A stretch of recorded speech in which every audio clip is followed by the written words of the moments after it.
had I looked in the window sooner and been able to see Oswald, in my eagerness and haste to get to a phone, would I have even stopped? That day, that time, that sound, that first sound was so enormous. And then what followed was so fast. And yet, I can remember to this day all of it. I do not believe that any of us would exchange places with any other people or any other generation. The energy, the faith, the devotion which we bring to this endeavor will light our country and all who serve it. Kennedy, to me, And the glow was from that fire a different breed of politician. And I thought he had uncommon skills. So as a politician, I thought he was a cut above. I thought he was probably one of the more gifted political actors to appear on the scene in some time. And so, my fellow Americans, ask not what your country can do for you, ask what you can do for your country. I think the Kennedys represented hope, promise, and I think it was the abrupt loss of what might have been that caused everyone to react the way they did.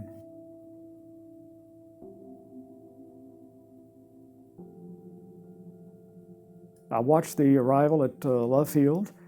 The minute they got down from the plane, he ignored the guidelines on the tarmac that had been taped off, went to the fence because that's where the people were, and he started shaking hands. And I'm sitting in the studio watching that thinking, that guy is just incredibly natural. And he took the bubble top off, told the Secret Service guys not to walk, not to get on the running board of the car where they were supposed to. He wanted people to feel that he was, approachable. After watching all this, I thought, hey, I think I'll walk over and watch part of the motorcade. I had been looking up at all the rooftops and all the open windows. I was standing in front, near the street, near the curb, and didn't have long to wait. Here came the motorcade. I was just struck by the President and Mrs. Kennedy. They just were so attractive. And I was so carried away, I think I hollered out something like, hey, welcome to Dallas, Mr. President. And they turned the corner and boom. Everything then is happening in split seconds because my first reaction was, that's not a shot, not in my hometown. And I turned and said, if that's a firecracker, boom. The next sound, it registered, yes, those are shots.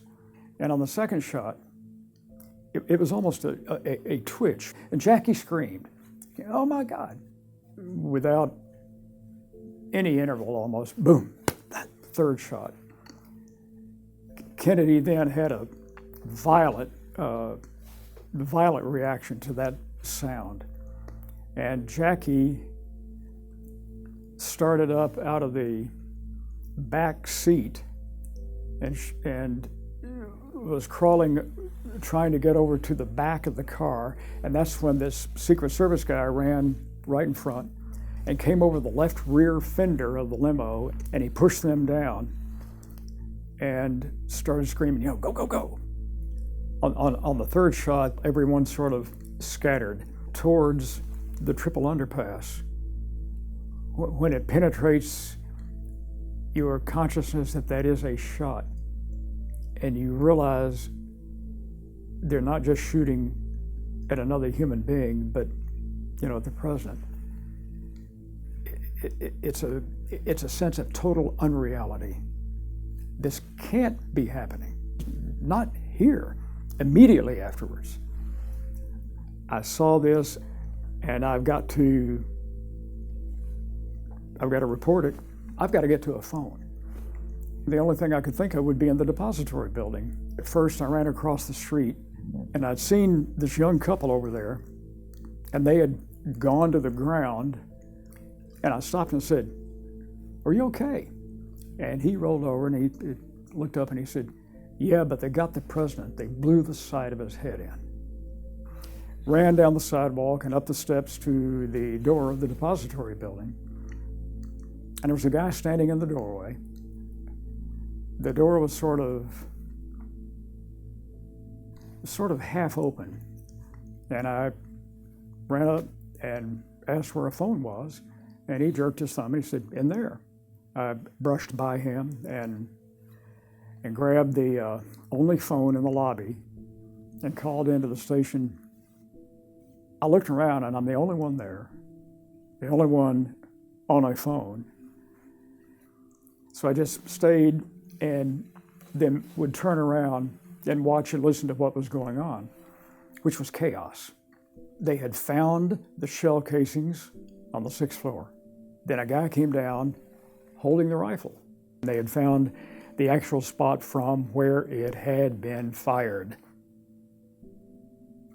So I ran back to the studio, walked in, and the first thing I asked was, "Is the president dead?" They said yes. About 3 weeks later, the Secret Service called and said they'd like to visit. They started by asking where I was standing, where I ran, and when I went up to the door, tell me about the guy standing there, what were his gestures, what were your gestures, what did he say, what did you say, and we went through this several times. And they finally said, "Are you familiar with the testimony of Lee Oswald after his arrest?" He states that as he was leaving the depository building, a young man with a crew cut rushed up, identified himself as a newsman, and asked where a phone was. This is obviously you. The irony of it was just extreme and bizarre, because within an hour and a half of the assassination, the assassin is caught. And then the assassin himself is killed, and the truth dies with him. It has become part of my life. I've even dreamed about that a couple of times. He's there,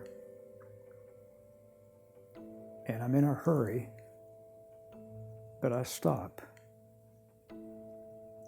and trying to remember where I've seen him, and then disappears.